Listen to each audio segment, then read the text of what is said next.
mong husgahan ang kahit na sino. Siya lang ang may alam kung ano ang totoo.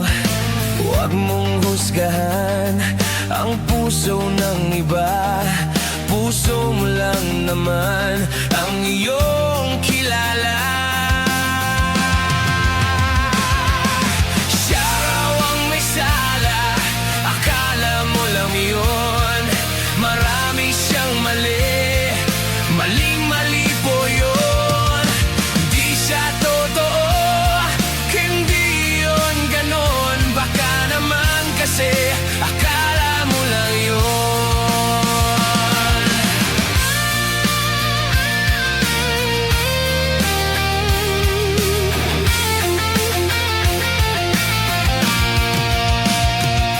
Huwag kang manghusga kahit sino pa siya.